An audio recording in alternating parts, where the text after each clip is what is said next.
Hey there, everybody. Welcome to Trial Gaming. Today we have Road to 500 Week Ahead, episode 26, and time to talk about a ruined Christmas Eve. Now, I don't want to say this ruined Christmas because of how quickly the apartment complex I live at reacted, but yeah, let's talk about it, guys. So, if you could tell from the thumbnail, if you pay attention to it, I had a leak. So, I want to explain the story. So, I go to bed, and I want to say it's like 2 a.m. I decided I'm not going to stay up and record a bunch that day. It's Christmas Eve, next day's Christmas. It's more about family time, and I did a big group of recordings the days before that. Like really massive. Like you'll see a lot of episodes wearing, I'm literally wearing this shirt. I'm exhausted. I took a nap, woke up, and I'm recording this a little bit before the day it's supposed to be released, obviously a couple days before, because this just happened. And I'm really tired. It really was stressful. So let me tell you what happened. So here's the weird thing, right? I decided I'm going to go to bed at 2 a.m. And, I wasn't going to stay up and record to 3 or 4 like I sometimes do on days. And I was like, okay, go to bed at 2 a.m., right? And obviously you can tell I'm a little out of it, little shocked by everything that happened, and I'll explain why here in a minute. But to set kind of the scene, it was 2 a.m. I was like, okay, Christmas Eve. We're doing some cleaning. And I was like, okay, I have to do some stuff. When people come over, you want to make sure the bathroom, the kitchen, the living room, but also just in case anyone comes to my room, I was going to clean up my desk, dust everything. Clean both the computers because I thought I'm already in a cleaning mood. Let's open up the computers, dust them out. Let's dust everything. Let's clean everything out, right? And what happened was at 2 a.m. I decided I'm going to bed, and I was thinking, it's time to clean out my computers, and that was the final thought I had.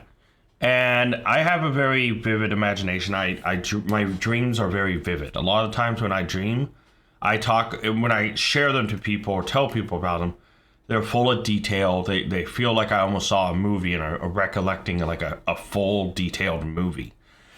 And so in my dream, I remember this because I remember waking up in a panic. I hear smoke alarms or alarms around the house going off, and I think the house is on fire. And then I wake up and realize, oh my god, the alarm is going off. And so the first thing I do is I'm like, is that our smoke alarm, or is that which alarm is it? Because there's a number of alarms in this apartment. I just never heard all of them go off. So I get up and it's dark. It's 4 a.m. 2 hours. I'm on 2 hours of sleep at this point. And I wake up. I look around and I go, I don't see any light from what would be fire. I don't see any smoke. I don't feel any heat. None of the cases for a fire. So I get up out of my bed, nothing in here, no smoke or anything, and the fire alarm suddenly stops. And I'm like, what the? I know the fire alarm was going off. Is it something else? And I run out into my thing leads right to like the dining room next to the living room and all that. So I ran out there, flipped on the light, right? And I look out in the living room, I'm like, I don't see any fire. And then I listen for a split second, and I hear drip, and it sounds like a thing hitting a pool of water. And I turn on the hallway light, and there it is, right next to the kitchen, the long hallway that leads down to where my grandfather stays and where the rest of my family, dripping. Just water coming down. And at this point, I'm like, okay. I go in, I get everybody up. And I'm like, okay, hold on, guys. Hold on. We gotta grab trash cans and buckets, and we're filling with water. And I call the emergency line, and it was just like, we got, the apartment complex I live in, it's a pretty decent sized apartment complex, and it's a pretty decent sized apartment. But what pretty much happened was they came over. They're like, okay, upstairs. The maintenance guy rushes upstairs, gets the keys to open up any apartment, and opens up that apartment. And they Find out upstairs, the woman that was sleeping, kind of just not aware that there's this leak, but the water heater busted. And it was just leaking down. And so they were able to shut off the water heater.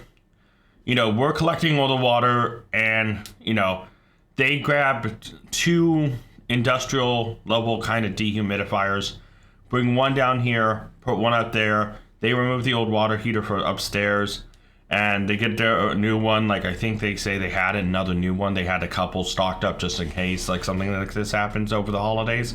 So they were able to get her one immediately, whatever, that's cool for upstairs. But then we have to wait till ours try out and wait to see the damage.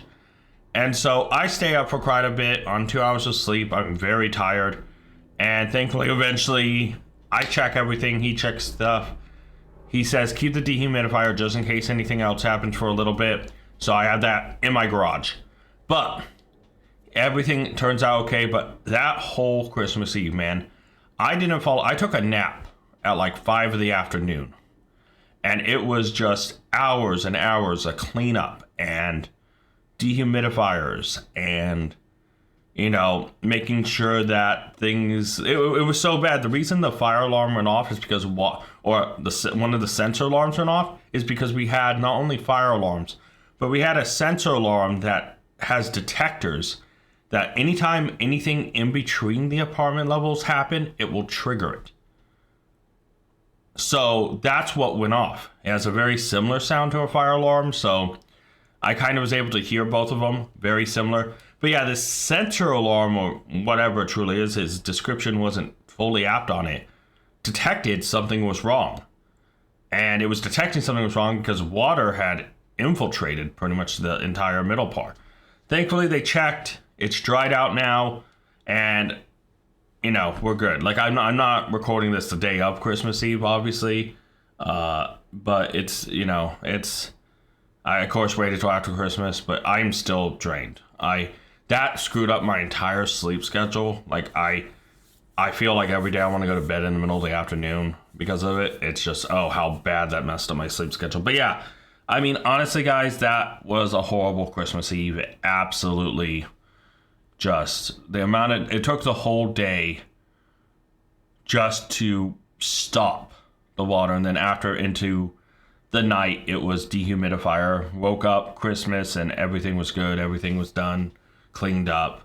By Christmas it was cleaned up, but that whole Christmas Eve, man, the whole day was just water damage.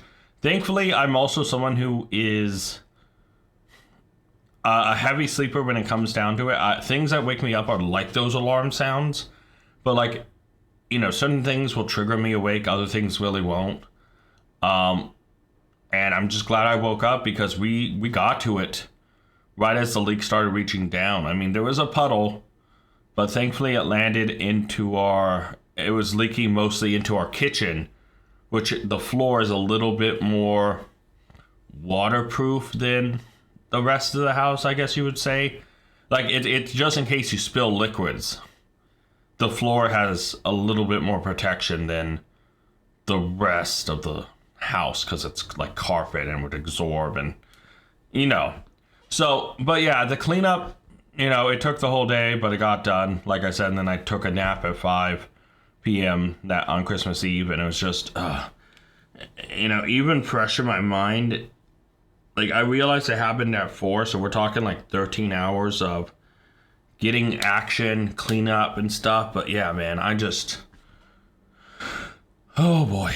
I mean, it didn't impact Christmas. Christmas was still Christmas. And thankfully, with the dehumidifier and all that going directly on the area. And thankfully, it looked like a lot of the water, because of where the upstairs water heater is in comparison to our place, looks like it really funneled to one spot. So it wasn't like there was a lot of water damage, but it really did focus on one spot. And our ceiling still has like 2 or 3 gashes, like cuts in it where you could tell the water came through. But it's been mostly kind of patched at this point. But yeah, that's something I think they're waiting till like, the holidays are done, bring people in and everything, because it's not an immediate emergency. They check that. But yeah, guys, that was oh boy, scary. I'm still out of it.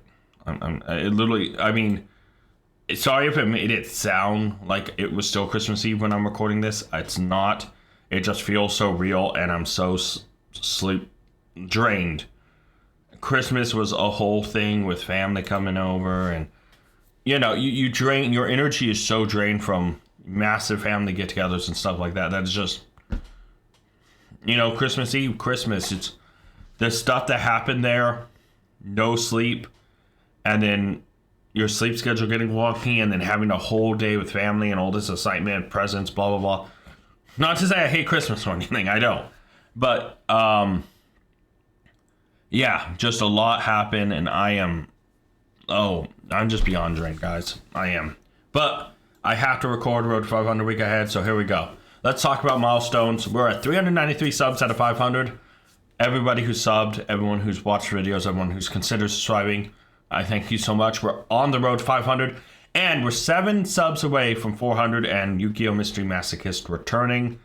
Now, I do want to say that once I get a good enough job to facilitate everything I want to do, the Digimon card game series will return, and Yu-Gi-Oh! Mystery Masochist, when we hit 400 subs, won't start right away because I'm going to tweak the rules a little bit, but I want a big episode that really reintroduces it. At 420 subs, we get Subweek 2, which Subweek number 1, especially after this whole thing and how thankful I am the water damage wasn't bad, I'm more excited to do Subweek 1 more than ever. 440 subs, Yu-Gi-Oh! Pack Day returns. 460, You Decide Stream Edition. 480 subs, Subweek 3. 500 subs, Yu-Gi-Oh! Collector's Shooting returns, and after we cross 500, we're on the road to 1,000, and yeah, that's a whole different other journey. Milestones, these are non-sub based. Lose weight. I feel like I've been losing a little bit of weight. The holidays are like one of the worst times, but I feel like I am. Get a job. I am hard looking, guys, trust me. I'm so close, but like it's the holidays, and there seems to be a moment in the holidays where it's just like, job applications, applying, interviews, they all slow down because of the holidays. So yeah, get a video sponsor. I wish. Honestly, getting a video sponsor would be amazing because that money from a video sponsor would obviously go to make that video the best it could be. But it would also, whatever money would probably also go into just upgrading the channel as of right now to really make it impactful. And especially seeing what video depends on the sponsor. Like if the video sponsors on let's say a Pokemon video, then obviously I'd make sure it's edited to be the best it could be and everything. But also that money would go to try to improve the episode and do upgrades and stuff like that. And like I said, video sponsors, depending on it, could be big. Get a channel stream sponsor. This would obviously just go into, first and foremost, upgrading. Once things are upgraded, obviously any money I'd make from this stuff would help me pay bills, stuff like that. But video sponsors, channel stream sponsors, the money from that or whatever would immediately go back into the channel. Record at a live Yu-Gi-Oh! Digimon event. This will be on hold until obviously I get a camera. And collab with a YouTuber with 5K subs. Would never pay someone for this. Would never reach out to someone who like, oh yeah, if you buy me cards or blah blah. I'd rather somebody see myself as a person and see my audience as people and want to collab for that reason, that they like me. Now, the week ahead. So obviously it's Monday, Road to 500. Hopefully you're watching this video. Otherwise, how are you hearing me? Hi. Tuesday, Pokemon Randomizer Real Edition. Wednesday, Pokemon Premier Journey. Thursday, Pokemon Randomizer Real Edition. Friday, Pokemon Premier Journey. Saturday, Pokemon Randomizer Real Edition. Sunday, Pokemon Randomizer Stream Edition or Premier Journey. Honestly, guys, we're really hitting a stride with Premier Journey. And I gotta tell you, I recorded quite a bit ahead. And yeah, I may have some surprises in store this week. But we shall see, guys. Now, this whole lineup, I've had it like this for a while. And if we're having 3 randomizer real editions and 3 premier journeys every week, I'm kind of okay with that. But when Stream Edition starts to make reappearances, I think I will occasionally flip Real Edition Premiere Journey, so one's having 3 or 2 versus, because Premiere Journey, like I said, getting it done and then getting to Let's Go Pikachu, Let's Go Eevee, I just want to experience it. I want to set the goals for that. And after this season of Premiere Journey, changes are coming to it, guys. But obviously, hopefully enjoy the content coming up, guys. Let me know what you think down below. And yeah, that was your holidays. Hopefully you don't have any leaks like I did. And I want to thank you guys so much for watching. Till next time, tag out. I want to give a special thank you to all my Patreon members. Urza and Scott, you're amazing. If you guys want to check out Patreon and join it to get a shout out at the end, check Patreon down in the link to the description below. And you can also, like Scott did, make me re-record this.